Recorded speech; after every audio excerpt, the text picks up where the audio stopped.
Hi hello പുതിയൊരു വീഡിയോയിലേക്ക് സ്വാഗതം. അപ്പം നമ്മൾ നല്ലൊരു ഉണ്ണിയപ്പമാണ് ഉണ്ടാക്കാൻ പോണത്. അപ്പോൾ അതിനേക്കായിട്ട് 4 അച്ച് ശർക്കര നമ്മൾ ഉരുക്കാനായിട്ട് വയ്ക്കാൻ പോവുകയാണ്. പിന്നെ ഞാൻ ഒരു നാഴി പച്ചരിയാണ് എടുത്തിട്ടുള്ളത്. അത് നമ്മൾ തലേന്നാൾ വൈകുന്നേരം വെള്ളത്തിലിട്ട് വെച്ചതാണ്. രാവിലെയാണ് അരയ്ക്കുന്നത്. അപ്പോൾ ആദ്യം നമ്മൾ പച്ചരി മിക്സിയിലേക്ക് ഇട്ട് കൊടുക്കുക. പിന്നെ ഒരു 4-5 ഏലക്ക ഇതുപോലെ ഇട്ട് കൊടുത്തിട്ടുണ്ട്.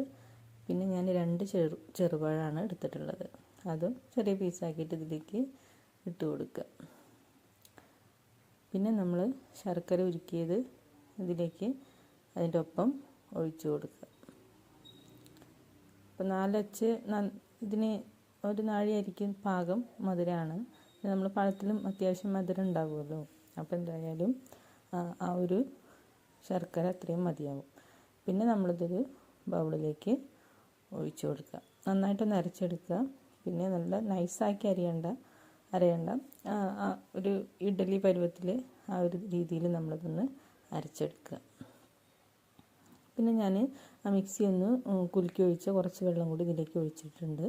പിന്നെ അത് നന്നായിട്ടൊന്ന് ഇളക്കി ആ വെള്ളമൊക്കെ ഒന്ന് ഇതിലേക്ക് യോജിപ്പിക്കുക. പിന്നെ ഒരു നുള്ള് ബേക്കിംഗ് സോഡ ഞാൻ ഇതിൽ ചേർത്ത് കൊടുത്തിട്ടുണ്ട്. ആവശ്യമുണ്ടെങ്കിൽ ഇട്ടാൽ മതി.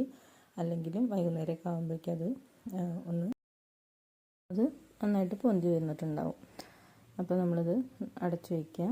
പിന്നെ ഞാനൊരു 4 മണിക്കാണ് വൈകുന്നേരം 4 മണിക്കാണ് ഇത് എടുത്തിട്ടുള്ളത്. പിന്നെ ആ സമയത്ത് കുറച്ച് ഉപ്പ്, ഒരു നുള്ളുപ്പ് നമ്മൾ ചേർത്ത് കൊടുക്കുക. അതുപോലെ തന്നെ തേങ്ങാക്കൊത്ത് നെയ്യിൽ ഒന്ന് വാട്ടിയെടുത്ത് നമ്മളിതിലേക്ക് ഇട്ട് കൊടുക്കുന്നുണ്ട്. പിന്നെ അതും കൂടി ചേർത്ത് നന്നായിട്ടൊന്നങ്ങോട്ട് മിക്സ് ചെയ്യുക.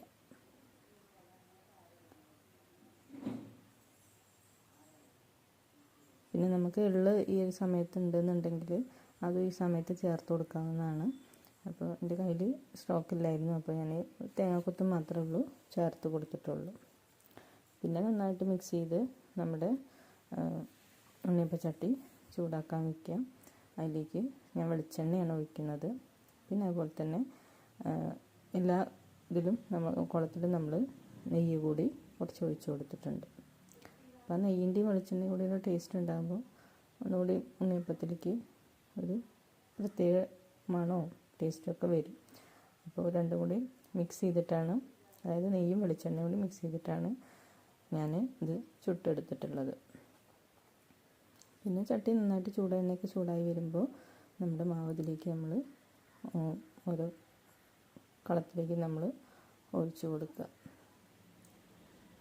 പിന്നെ ഏതാണ്ട് മുകളൊക്കെ ഒന്ന് വെന്ത് വരുന്ന സമയത്ത് അത് അടിയിൽ നിന്ന് തന്നെ വിട്ടിട്ട് വരും. അങ്ങനെ കറങ്ങാൻ തുടങ്ങും ഓരോ അപ്പം. അപ്പോൾ നമുക്ക് എന്ത് ചെയ്യാം, അത് തിരിച്ചിട്ട് കൊടുക്കാം. പിന്നെ അത്യാവശ്യം ഒന്ന് മുരിയണം എന്നുണ്ടെങ്കിൽ കുറച്ച് നേരം കൂടി അതിൽ വെച്ചിട്ട് മറിച്ചിട്ടാൽ മതി. അപ്പം ഞാൻ ഈ ഒരു ആയപ്പോഴേക്കിനും മറിച്ചിട്ടിട്ടുണ്ട്. പിന്നെ നമ്മൾ വേവാകുമ്പോൾ കോരിയെടുക്കുക.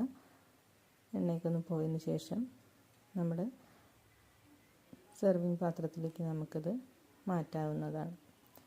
അപ്പോൾ ഒരുവിധം എല്ലാ അപ്പവും ഞാൻ ചുട്ടെടുത്തിട്ടുണ്ട്. പൊട്ടിച്ച് നോക്കാം. നല്ല സോഫ്റ്റാണ്, ഉള്ളൊക്കെ വെന്തിട്ടുമുണ്ട്. അപ്പോൾ നല്ല രുചി ഉണ്ടായിരുന്നു. അപ്പോൾ നിങ്ങളത് ട്രൈ ചെയ്ത് നോക്കുക.